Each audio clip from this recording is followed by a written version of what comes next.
ونستعينه ونستغفره ونؤمن به ونتوكل عليه ونعوذ بالله من شرور أنفسنا ومن سيئات أعمالنا من يهده الله فلا مضل له ومن يضلله فلا هادي له وأشهد أن لا إله إلا الله وحده لا شريك له ونشهد أن سيدنا وسندنا وشفيعنا ومولانا وحبيبنا محمدا عبده ورسوله صلى الله تعالى عليه وعلى آله وأصحابه وبارك وسلم تسليما كثيرا كثيرا أما بعد فأعوذ بالله من الشيطان الرجيم بسم الله الرحمن الرحيم وعهدنا إلى إبراهيم وإسماعيل أن طهرا بيتي للطائفين والعاكفين والركع السجود وقال الله تبارك وتعالى ففروا إلى الله آمنت بالله صدق الله مولانا العظيم وصدق رسوله النبي الكريم ونحن على ذلك لمن الشاهدين والشاكرين والحمد لله رب العالمين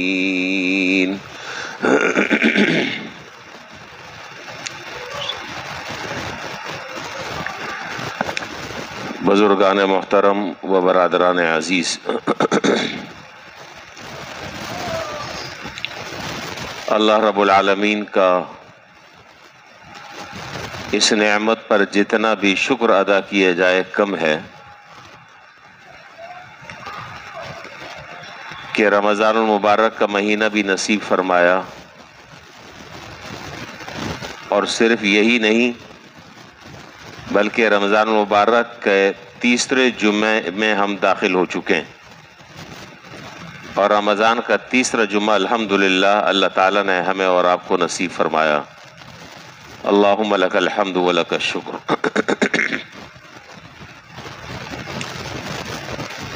یوں تو رمضان المبارک کا ہر دن اور ہر عشرہ، اس کی ہر رات، ہر گھڑی وہ انتہائی قیمتی ہے۔ 24 گھنٹوں میں سے ہر لمحہ وہ ایسا ہے کہ اللہ رب العالمین نے اپنی رحمت کے اور مغفرت کے دروازے چوپٹ کھولے ہوئے ہیں۔ اس رحمت اور اس مغفرت کا کچھ حصہ لینے والوں کی کمی ہے، ان کے دینے میں کمی نہیں ہے۔ انہوں نے تو رمضان المبارک میں اجر اور ثواب کی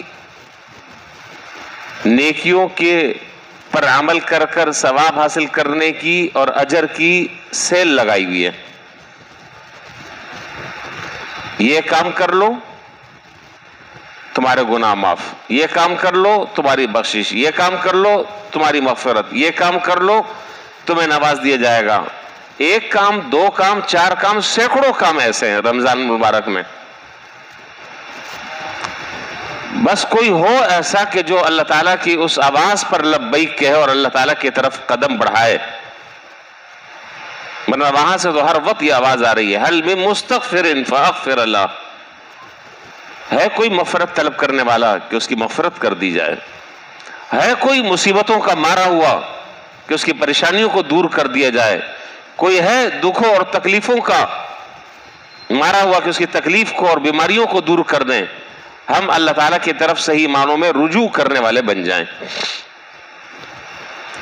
رمضان میں چند کام آپ کو معلوم ہے کہ کیے جاتے ہیں، اور الحمدللہ وہ سارے کام ہم کر رہے ہیں۔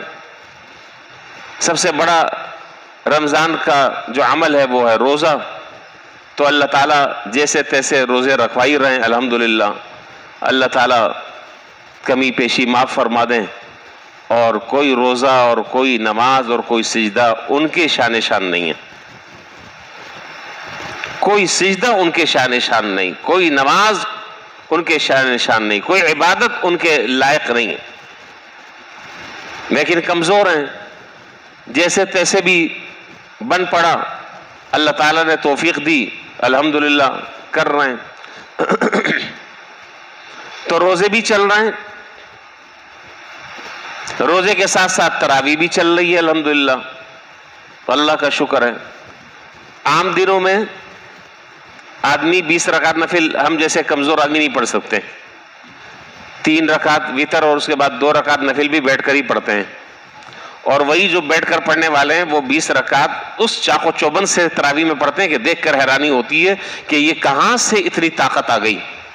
میں تو دیکھتا رہتا ہوں ایسے سے بھی بیچارے ضعیف اور بوڑھے، میں تو آگے کی صف میں دیکھتا ہوں، پیچھے تو مجھے نہیں معلوم، لیکن یہی صورتحال ہوتی ہوگی کہ بیچارے سجدے سے بھی پورا صحیح طریقے سے نہیں اٹھ پاتے کہ ہم تو تلاوت شروع کر دیتے ہیں، وہ بیچارے آہستہ آہستہ آہستہ آہستہ وہ اٹھتے ہیں، کھڑے ہوتے ہیں، اتنے آگے قرات بھی شروع ہو جاتی ہے۔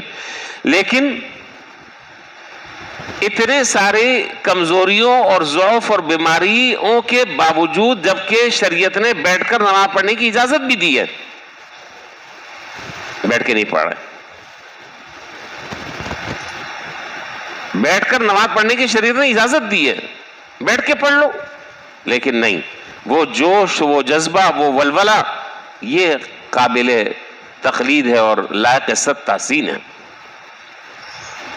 یہ نہ ان کا کمال ہے نہ کسی اور کا کمال ہے، یہ اس مہینے میں اللہ تعالیٰ کی جو توفیق بندوں کے ساتھ شامل حال ہوتی ہے، یہ اس کے کرشمے جو ہم دیکھ رہے ہیں۔ ابھی آنے سے پہلے ایک صاحب کا فون آیا، نمازی ہمارے، وہ شوگر ان کی بہت زیادہ لو ہو گئی ہے، بہت زیادہ بیچارے پریشان تھے۔ میں نے کہا بھائی روزہ توڑ دیں، اور کنڈیشن اچھی نہیں ہے، آپ روزہ توڑ لیں۔ کہنے لگے نہیں میں روزہ نہیں توڑنا چاہتا۔ اب آپ دیکھیں کہ شریعت جو ہے وہ اجازت دے رہی ہے، آپ رخصت پر عمل کر لیں، آپ حقیقتاً آپ بیمار ہیں، لیکن وہ کہتے ہیں کہ نہیں جی۔ تو کیا ہے یہ وہ اللہ تعالیٰ کی رحمتیں ہیں اور اللہ تعالیٰ کی وہ توفیقات ہیں جو اللہ تعالیٰ اس مہینے میں ہر بندے پر جن کا نزول ہوتا ہے۔ تو تراویح بھی چل رہی ہے، رمضان کے روزے بھی چل رہے ہیں، سحری سے پہلے بہت سارے لوگ الحمدللہ، سارے ہی تقریباً میں سمجھتا ہوں 2 4 6 8 رکعت پڑھی لیتے ہوں گے تہجد کی نیت سے۔ کوئی 1.5-2 گھنٹے میں 8 رکعت پڑھتا ہوگا، کوئی 10 منٹ میں پڑھ لیتا ہوگا، کوئی 4 منٹ میں پڑھ لیتا ہوگا، لیکن پڑھتے ہیں۔ یہ بھی اللہ تعالیٰ کی طرف سے توفیق ہے الحمدللہ۔ اور بھی بہت سارے نیک کاموں کی اللہ تعالیٰ نے توفیق دی ہے۔ دین کی بات سننے کبھی اللہ تعالیٰ نے دل میں جذبہ پیدا کیا ہوا ہے، الحمدللہ فجر کے بعد بھی بات ہو رہی ہے، عصر کے بعد بھی بات ہو رہی ہے، ظہر میں بھی درس قرآن، یہ سارے کام کیا ہیں؟ یہ سارے نیک اعمال ہیں، طبیعت راغب ہے اس طرف، کر رہے ہیں ہم سارے کام۔ اب یہ دوسرا عشرہ ختم ہونے کو ہے، اور اس دوسرے عشرے کے اختتام پر ایک اور عظیم عبادت اللہ تعالیٰ نے مشروع فرمائی ہے، جس سے متعلق مجھے انشاءاللہ آج مختصر سے کچھ گفتگو کرنی ہے۔ وہ آخری عشرے کی عبادت ہے اعتکاف کی، اعتکاف، اور عجیب و غریب یہ عبادت ہے، عجیب عبادت ہے یہ۔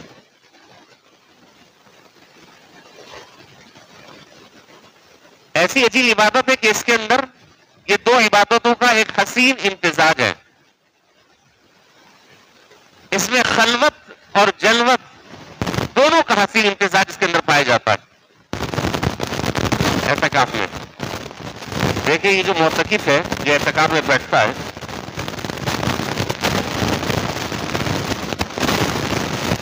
اس کو خلوت کا بھی مزہ حاصل ہے، جلوت کا بھی مزہ اس کو حاصل ہے۔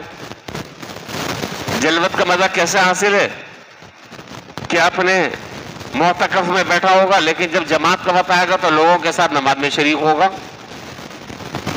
لوگوں کے ساتھ علیک سلیک ہوگی، سلام دعا ہوگی، خیر خیریت ہوگی، حال چال ہوگا، ہاں بھائی سب ٹھیک ہے۔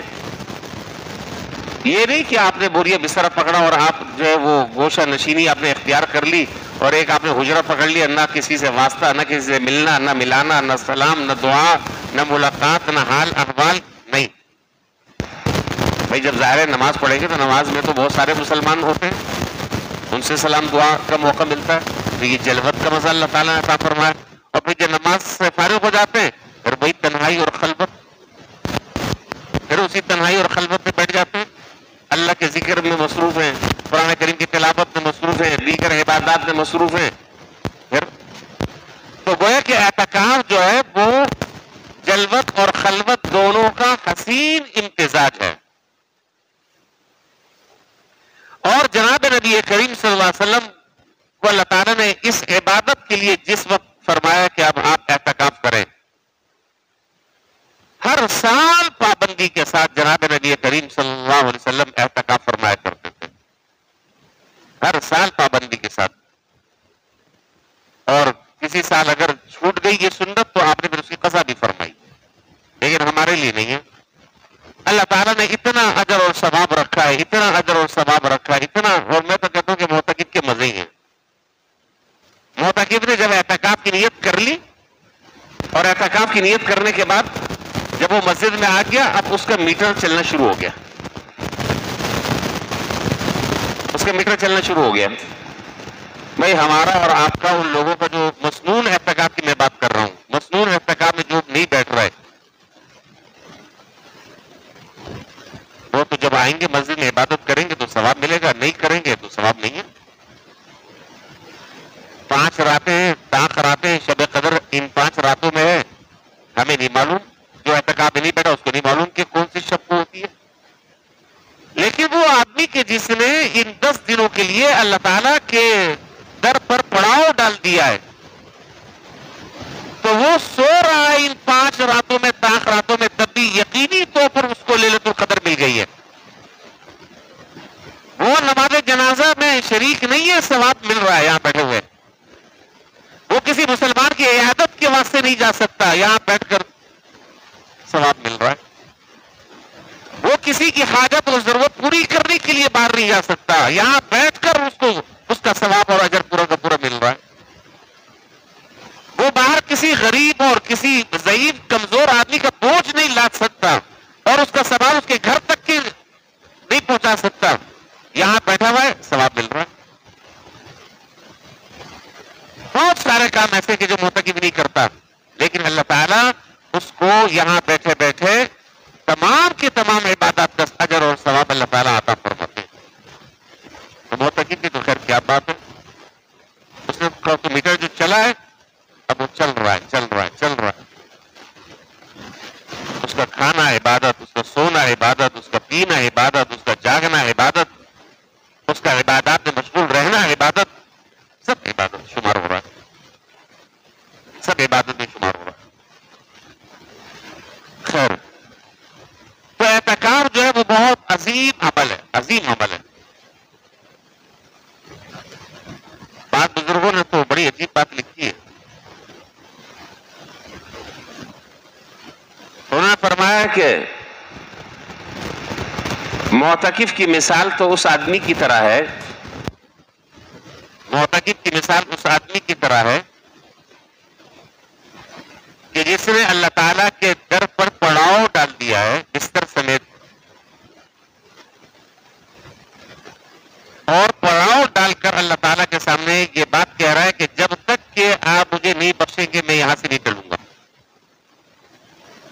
اور پھر اس کی بڑی عجیب مثال بیان فرمائی، فرمایا کہ بالکل اس کی مثال اسی طریقے سے ہے کہ جیسے کہ ایک آدمی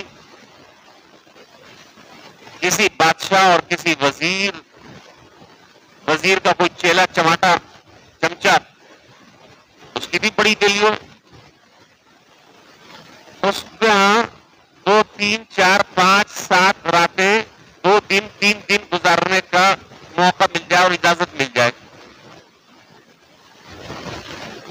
میں صدر پاکستان کا 3 دن میں مہمان ہوں سرکاری طور پر. کیسے وہ ناز کرے گا، کیسے وہ لوگوں کو کس کس طریقے سے بتائے گا، کیسا سینہ چوڑا کر کر وہ چلے گا، کیسا وہ اگڑے گا. میں شاہی مہمان ہوں، میں صدر مملکت کا مہمان ہوں 3 دن کا. وہ پھولے نہیں سمائے گا. فرمایا کہ جو بادشاہوں کے بادشاہ کا 10 دن کے لیے مہمان ہو جاتا ہے، بادشاہوں کے بادشاہ کا جو آدمی 10 دن تک کے مہمان ہو جاتا ہے، اور پھر اللہ تعالیٰ اس کی جو مہمان نوازی کرتے ہیں، اللہ تعالیٰ اس کا جو اکرام فرماتے ہیں، آپ تصور نہیں کر سکتے. بہرحال جو حضرات مصنون اعتکاف میں بیٹھ رہے ہیں، اعتکاف واجب بھی ہوتا ہے، اعتکاف سنت بھی ہوتا ہے، اور اعتکاف نفلی بھی ہوتا ہے. یہ اعتکاف کی 3 قسمیں. واجب اعتکاف تو وہ کہلاتا ہے کہ ایک آدمی نے کسی کام کے سلسلے میں نظر مانی، منت مانی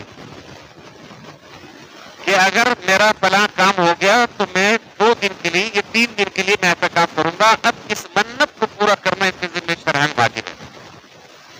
کام ہو گیا، اب کہتے ہیں کہ میں نے تو ویسے ہی کہا تھا. یہ دھوکہ دہی نہیں چلے گی اللہ تعالیٰ کے یہاں، یہ ڈرامے نہیں چلیں گے. اب یوں ٹرن لینے کی اجازت نہیں. کہہ دیا ہے، کام ہو چکا، اب پورا کرنا ضروری ہے. وَلْيُوفُوا نُذُورَهُمْ، اپنی نذروں کو پورا کرو. قرآن شریف میں تو کرنا. اور مسنون اعتکاف وہ ہے جو رمضان کے آخری عشرے میں 30 تاریخ کو غروب سے پہلے پہلے لوگ کرتے ہیں مسلمان. یہ اعتکاف جو ہے یہ 10 دن کا یہ مسنون اعتکاف کہلاتا ہے. روزے کے ساتھ ہے، یہ روزے کے بغیر نہیں. اور اس کے الگ شرائط ہیں، اس کے احکام ہیں، اس سے متعلق مسائل ہیں. جب انشاءاللہ یہ معتکفین بیٹھیں گے اس وقت ان کے سامنے یہ ساری باتیں اللہ نے چاہا تو آ جائیں گی. ہر سال آتی ہے. کس طرح ان کو یہ 10 دن مسجد میں گزارنے ہیں، کیا مقصد ہے اعتکاف کا، یہ ساری باتیں ان سے انشاءاللہ 21ویں شب کو ہوگی اللہ تعالیٰ نے چاہا تو. یہ مسنون اعتکاف ہے. ظاہر ہے کہ مسنون اعتکاف جو ہے وہ سارے لوگ تو نہیں بیٹھ پاتے، ہر آدمی کی اپنی مصروفیات ہیں. لیکن اصل مقصد یہ ہے کہ آدمی اپنی ذاتی مصروفیات، اپنی کاروباری مصروفیات، اپنی نجی مشغولیات، ان تمام کی تمام مصروفیات کو سمیٹ کر کم سے کم یہ جو آخری عشرہ ہے، یہ آخری عشرہ اللہ تعالیٰ کے لیے وقف کر دیں. اس کے لیے کوئی ضروری نہیں ہے کہ آپ مسنون اعتکاف کریں. مسنون اعتکاف جو ہے وہ تو سنت علی الکفایہ ہے. سنت علی الکفایہ کا مطلب یہ کہ اگر محلے میں سے ایک آدمی بھی اگر اعتکاف کر لیتا ہے تو سب کے اوپر سے فریضہ ساقط ہو گیا، کوئی گناہگار نہیں ہوگا. یہاں تو الحمدللہ بہت سارے مسلمان بیٹھتے ہیں، ہر مسجد میں بیٹھتے ہیں، بڑی تعداد میں بیٹھتے ہیں. تو اس اعتکاف سے بھی مقصود ہے رجوع اللہ، اس کو حاصل ہو جائے. اور جو مسنون اعتکاف نہیں کر رہا اس کو بھی یہی بات سمجھانی اور یہی بات دکھانی ہے کہ بھائی ان 20 دنوں میں جو کمی کوتاہی ہو گئی ہے، جو مصروفیات آپ کے رہی، جتنا وقت آپ مسجد کو دینا چاہتے تھے نہیں دے سکے، یا جتنا وقت خلوت میں اللہ تعالیٰ کی عبادت کرنی چاہیے نہیں کر سکے، تو کم از کم یہ اب آخری جو 10 دن ہیں، آخری جو 10 دن ہیں رمضان کے، اس میں اپنے آپ کو عبادت کے لیے فارغ کر لو. جتنا زیادہ سے زیادہ وقت ہو نفلی اعتکاف کی نیت سے مسجد میں گزاریں. اس کے لیے نہ فارم بھرنا ضروری ہے، نہ نام لکھوانا ضروری ہے، نہ شاپنگ کارڈ کی کاپی جمع کرانی ضروری ہے، نہ بوریا بستر لانے کی ضرورت ہے، کچھ بھی نہیں ہے. جتنا زیادہ سے زیادہ وقت ہو مسجد میں بیٹھ کر عبادت میں گزاریں. عبادت میں میں عبادت کی شرط لگا رہا ہوں. یہ نہیں کہ وہ دوست آئے ہوئے میرے، چلو ان کے ساتھ ذرا سا گپ شپ رہے گی، مجلس ذرا گرم رہے گی، مزہ آئے گا. پہلے باہر ہوٹل پہ بیٹھتے تھے، پہلے وہاں پٹے پہ بیٹھتے تھے، کونے پہ بیٹھتے تھے، چلو اب نہیں. جتنا معتکف کو ثواب مل رہا ہے، الٹا سیدھا کام کیا تو وبال بھی اسی کے بقدر ہے، گناہ بھی اسی کے بقدر ہے. جتنا ثواب ہے اسی کے بقدر گناہ بھی ہے. سارے کے سارے حضرات تو وہ ظاہر ہے کہ مصنون اعتکاف نہیں کر سکتے. تو میں نے کیا عرض کیا کہ جتنا وقت ہم اپنا فارغ کر سکتے ہیں، جتنا وقت ہم فارغ کر سکتے ہیں، ہمیں اپنے وقت کو فارغ کر کر مسجد میں گزارے ہیں، یکسوئی کے ساتھ گزارے ہیں، عبادات میں گزارے ہیں، بہت سارے کام کرنے کے جو ہم اب تک نہیں کر پائے. ان 10 دنوں کے اندر اللہ تعالیٰ موقع دے تو ان کاموں کو کرنے کے لیے اپنے آپ کو اور اپنے اوقات کو فارغ کریں. اور حدیث میں جناب نبی کریم صلی اللہ علیہ وسلم نے ایک دن کے اعتکاف کی جو فضیلت بیان کی ہے، آدمی دنگ اور حیران ہو جاتا ہے. حدیث شریف میں ہے، جناب نبی کریم صلی اللہ علیہ وسلم نے ارشاد فرمایا، من اعتکف یوما ابتغاء وجہ اللہ تعالی جعل اللہ بینہ وبین النار ثلاث خنادق ابعد ما بین الخافقین. جس آدمی نے ایک دن کا اعتکاف کیا اللہ کو راضی کرنے کی نیت سے، اللہ تعالیٰ کی خوشنودی کی نیت سے ایک دن کا اعتکاف کیا، فرمایا کہ اللہ تعالیٰ اس کے اور جہنم کے درمیان 3 خندقوں کا فاصلہ فرما دیتے ہیں اور رکاوٹیں ڈال دیتے ہیں. اور ایک خندق کا فاصلہ اتنا ہے جتنا آسمان اور زمین کے درمیان مسافت ہے. سیدھا سیدھا مطلب یہ ہے کہ جہنم سے اللہ تعالیٰ اس آدمی کو بچاتے. اور دوسری حدیث میں جناب نبی کریم صلی اللہ علیہ وسلم نے اس مسنون اعتکاف کے بارے میں فرمایا کہ من اعتکف عشرا فی رمضان کان کحجتین وعمرتین. جس آدمی نے رمضان کے آخری 10 دنوں کا اعتکاف کیا، اللہ تعالیٰ ایسے آدمی کو 2 حج اور 2 مقبول حج اور 2 مقبول عمروں کا ثواب عطا فرماتا. اب دراصل چلے جائیں عمرے کے لیے معلوم کر لیں پیکج کیا ہے، پتہ چل جائے گا. اور حج کا بھی جو فارم بھرا ہے اور حج کے لیے جو پرائیویٹ جا رہے ہیں کتنے لاکھ ہیں؟ 13 لاکھ. یہ سرکاری ہے، سرکاری ہے، پرائیویٹ سرکاری ہے. یہ پرائیویٹ کا ریٹ تو اس سے بھی زیادہ ہے. یہ 10 دن نہ کہیں جانا ہے، نہ کسی ٹریول ایجنسی کو پاسپورٹ دینا ہے، نہ ٹکٹوں کا مسئلہ ہے. اخلاص کے ساتھ اللہ کی رضا کے لیے صحیح طریقے سے جیسے اعتکاف واقعی کرنا چاہیے اس طریقے سے اگر کر لیا جائے 2 مقبول حج اور 2 عمروں کا ثواب اللہ تعالیٰ عطا فرماتا ہے. اللہ تعالیٰ جن لوگوں کو توفیق دے رہے ہیں اور جنہوں نے نیتیں کر لی ہیں، اللہ تعالیٰ ان کو توفیق دے اور صحیح طریقے سے وہ اپنے اس وقت کو استعمال کرے. اور ہم سب کے لیے انشاءاللہ وہ دعائیں کرنے کے لیے اللہ تعالیٰ نے ان کو وقف کر دیا ہے. انشاءاللہ ہمارے نمائندے ہیں وہ. عورت بھی گھر میں اعتکاف کر سکتی اور کرنا چاہیے شوہر سے اجازت لے کر، اگر شوہر اجازت دے دے. اور اس کے لیے وہ ایک کمرے کو اپنے لیے مخصوص کر لے، اسی کے اندر بس وہ اس کا معتکف ہے، وہیں پر وہ عبادت کرے. ضرورت کے بعد باتھ روم جائے، وضو کرے، اس کے بعد وہی اسی کمرے میں وہاں بیٹھ کر زیادہ سے زیادہ وقت وہ عبادت. اصل مقصد تو عبادت کے لیے اپنے آپ کو یکسو کرنا ہے، لیکن وہاں بیٹھ کر وہ پیاز بھی چھیل سکتی ہے، پکوڑوں کے لیے بیسن بھی گھول سکتی ہے، شملہ مرچیں بھی کاٹ سکتی ہے. لیکن بہتر یہ ہے کہ گھر والے ان کو، بڑی دی کو ان کاموں کے لیے نہ کریں. بھائی تم تو اب کسی کام کی نہیں، چلو تم جو ہے نا پالک کاٹو، تم پکوڑوں کے لیے بیسن گھولو. بھائی چھوڑ دو اس کو. یہ سارے گھر میں اتنے سارے لوگ ہیں، وہ یہ سارے کے سارے کام کر لیں گے. لیکن اگر کوئی کر لیتا ہے تو اس سے اعتکاف پر کوئی فرق نہیں پڑے گا. یہ ہے اصل بات بتا رہا ہوں، اس سے کوئی فرق نہیں پڑے گا. لیکن وہ عبادت میں مشغول ہے. شوہر ہے وہ بھی آ سکتا ہے، ملاقات کر سکتا ہے، بیٹھ سکتا ہے، صرف بیٹھ سکتا ہے بس. اس کے بعد آگے پابندی ہے. اب آپ سمجھ گئے ہوں کہ میں مزید تفصیل میں نہیں جا رہا. نہ ہنسی مذاق، نہ گپ شپ، اس لیے کہ ہنسی مذاق جو یہ ابتدا ہے اور جس کی انتہا کہاں ہوگی وہ بھی آپ اس سے زیادہ سمجھدار ہیں، جانتے ہیں. سمجھ رہے ہیں کہ نہیں سمجھ رہے ہیں؟ بس حال احوال پوچھ سکتے ہیں، تھوڑی دیر کے لیے خیر خیریت لے سکتے ہیں، ہلو ہائے کر سکتے ہیں. تو بس اس سے زیادہ جو ہے زیادہ فری ہونے کی کوشش نہ کی جائے، ورنہ پھر اس کا نتیجہ جو ہے وہ بس پھر رمضان کے بعد کر لیں جو بھی فری ہونا ہے، جو بھی کرنا. تو عورت جو ہے وہ اعتکاف کر سکتی ہے، گھر میں کرنا چاہیے شوہر اگر اجازت دے دے. اور شوہر کو چاہیے کہ وہ منع نہ کرے بلا وجہ. ثواب ملے گا انشاءاللہ. سب کے لیے دعائیں کرے گی، سب خدمت کریں اس کی. ہم بھی بیٹھی ہیں باجی بیٹھی ہیں, آپا بیٹھی ہیں, بھابھی بیٹھی ہیں, اچھا ثواب ملے گا انشاءاللہ.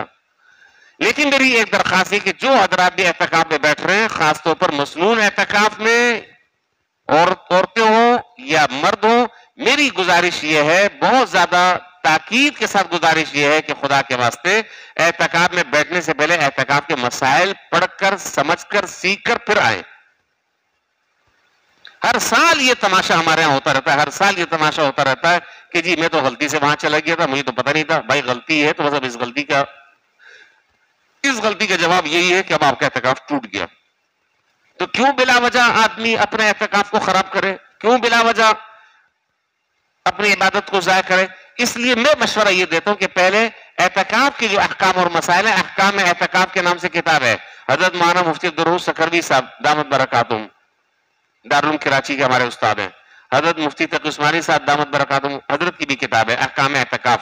تو کم سے کم اس اور جو باتیں ہوں گی انشاءاللہ میں ساتھ ساتھ بتاتا رہوں گا, میں بھی یہ پر موجود ہوں. لیکن آپ تو پوری اسٹڈی کریں نا, آپ تو پوری تیاری کریں. آپ ایک عظیم کام کرنے کے لیے جا رہے ہیں.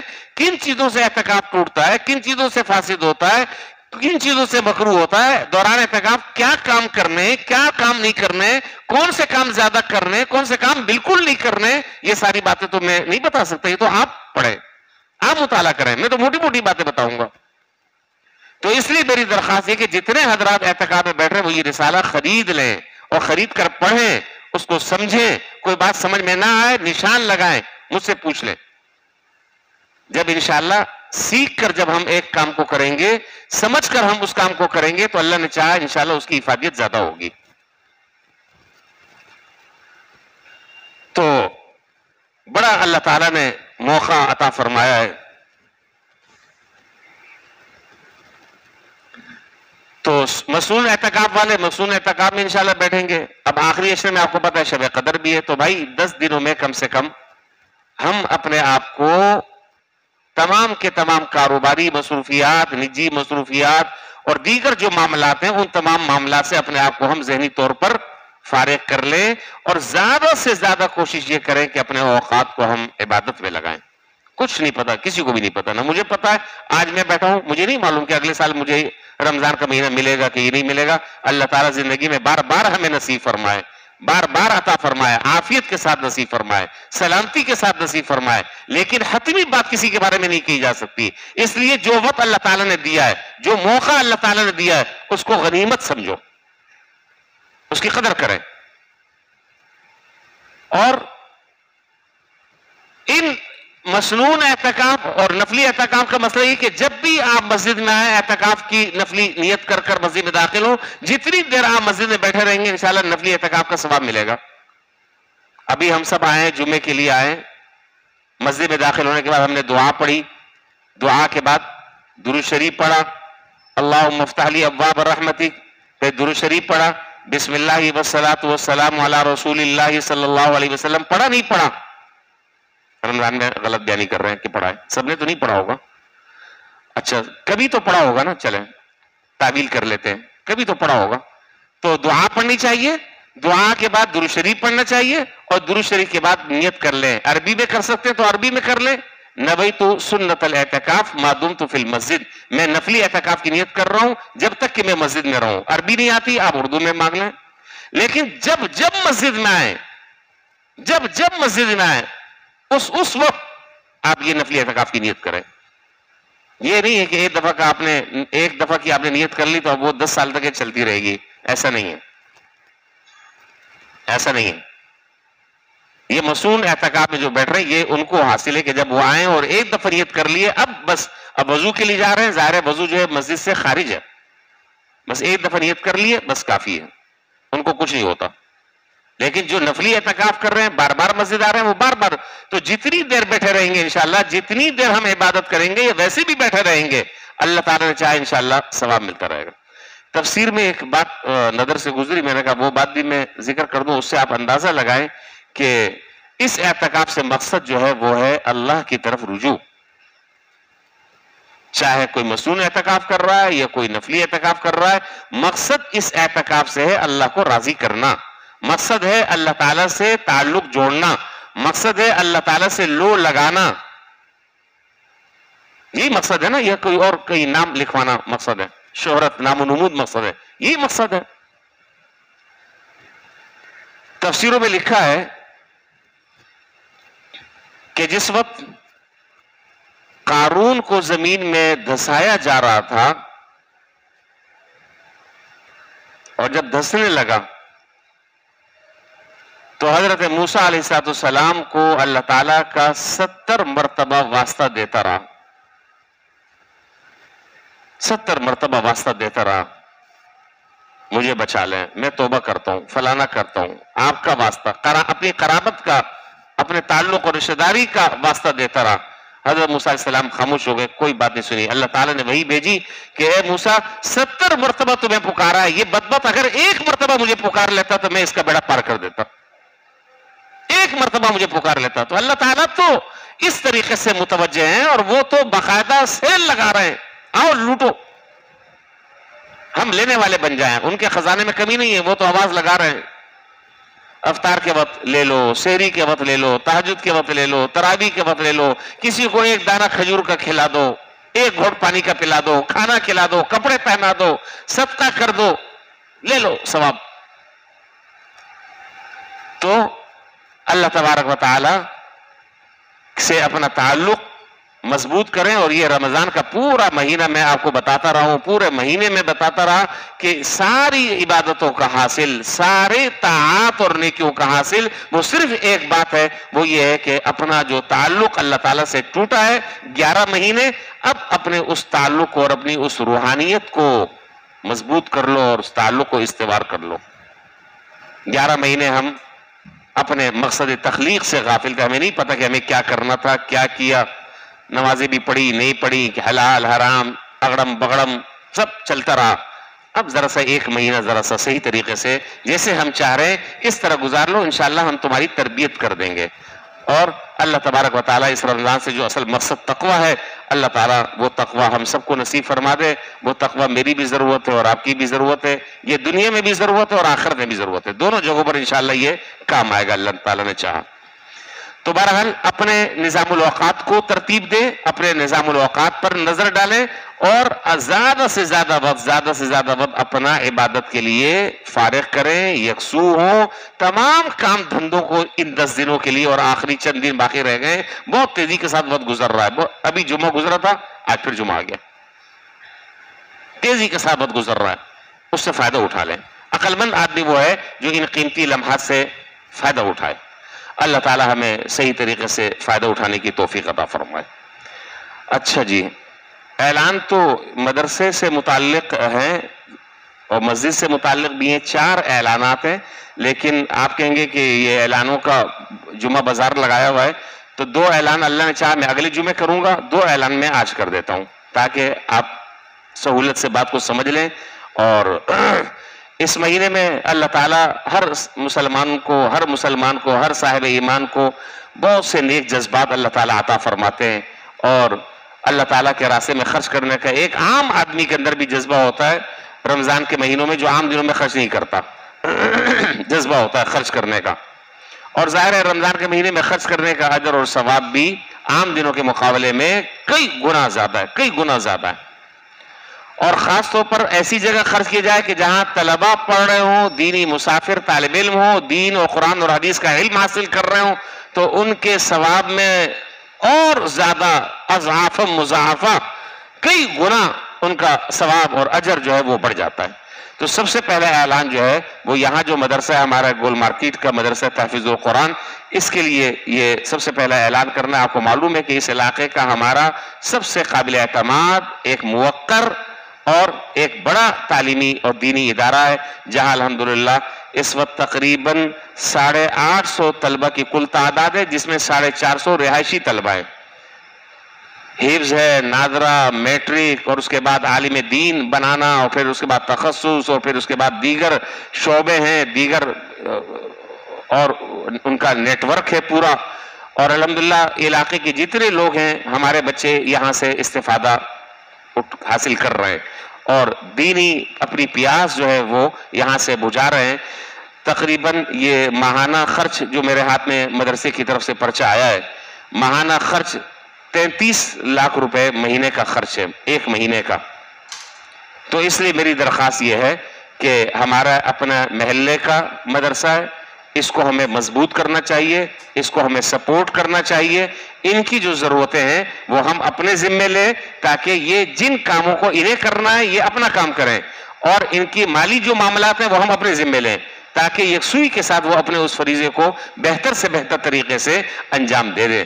اس لیے میری درخواست، مجھے ہر سال جو ہے وہ مدرسے کی طرف سے کہا جاتا ہے کہ بہت زور لگا کر اعلان کریں. میں نے کہا بھائی اتنا زور تو میرے میں بھی نہیں ہے، اور زور جو ہے وہ پیسہ جیب سے نکال کر کسی کو دینا وہ میرے بس کی بات نہیں ہے. میں تو ان سے کہتا ہوں کہ بھائی اپنا آدمی بھیجو، وہ اعلان کرے. وہ کہتے ہیں کہ نہیں جی آپ کر دیں. تو جیسے ٹوٹا پھوٹا میرا اعلان ہے، میرے اعلان کو آپ اہمیت دے دیں، اور اہمیت دے کر اس ادارے کے ساتھ، مدرسے کے ساتھ جو ہے وہ حتی المقدور جتنا ہو سکتا ہے تعاون کریں. اللہ نے چاہے انشاءاللہ یہ تعاون آپ کے لیے دنیا میں بھی نجات کا، خیر کا اور فلاح اور صلاح کا ذریعہ بنے گا، اور آخرت میں بھی انشاءاللہ آپ کے لیے صلاح اور فلاح کا ذریعہ بنے گا. ایک اعلان تو یہاں اس مدرسے کے لیے. دوسرا، ابھی میں جمعے کے لیے آ رہا تھا، محکمہ اوقاف سے میرے پاس اطلاع آئی کہ محکمہ اوقاف، یہ مسجد ہماری محکمہ اوقاف سے رجسٹرڈ ہے اور اس کے زیر انتظام ہے. تو محکمہ اوقاف سے اطلاع آئی ہے کہ ایک مولانا تشریف لا رہے ہیں، ان کا یہاں پر ایک بہت ہی، میں ایک دفعہ گیا ہوں، مجھے علاقہ یاد نہیں ہے، میں نے ان سے کہا تھا کہ آپ آ جائیں، پتہ نہیں پیچھے کہیں بیٹھے ہوں گے. بہت پسماندہ علاقہ ہے، دیہات کے بچے ہیں، چھوٹا سا ایک مکتب سا ہے، اور الحمدللہ اپنے طور پر وہ بڑی محنت کر رہے ہیں وہاں پر، اور حفظ قرآن کریم کے وہاں مکاتب انہوں نے قائم کیے ہوئے ہیں، اور بہت قسم پرسی کا حال ہے. اور محکمہ اوقاف کی طرف سے یہ اطلاع ہے کہ ان کے مدرسے کے لیے بھی آپ باقاعدہ اعلان کر دیں اور لوگوں کو بھی ان کی طرف متوجہ کریں. تو مولانا غلام حسین صاحب جو اس مدرسے کے بڑے اور ذمہ دار ہیں، محتمم ہیں، حضرت خود بھی یہاں تشریف لائے ہوئے ہیں. تو میری درخواست یہ کہ ان کے مدرسے کے ساتھ بھی آپ حضرات تعاون کریں. جو جہاں کرنا چاہتا ہے، جس کا دل جہاں پر ٹوٹتا ہے وہ وہاں پر کرے. ہماری طرف سے کوئی زبردستی نہیں ہے کہ آپ یہاں کریں یہاں نہ کریں. جتنے مدرسے جہاں جہاں بھی ہیں ہر ایک کے ساتھ آپ تعاون کریں، تاکہ سب کے ساتھ آپ کو تعاون کرنے کا ثواب مل جائے، اور جو کو پڑھایا جا رہا ہے اس میں ہم وہاں کے حصے دار بن جائیں. اللہ تعالیٰ ان گزارشات پر ہم سب کو عمل کرنے کی توفیق عطا فرمائے، اور یہ رمضان کا آخری عشرہ صحیح طریقے سے سلامتی اور عافیت کے ساتھ اللہ تعالیٰ گزار دیں. جو کام ہمارے کرنے کا ہے صحیح طریقے سے ہم ان کاموں کو انجام دینے والے بن جائیں. اللہ تعالیٰ ہماری قدم قدم پر دستگیری بھی فرمائے اور مدد بھی فرمائے. وآخر دعوانا الحمدللہ رب العالمین.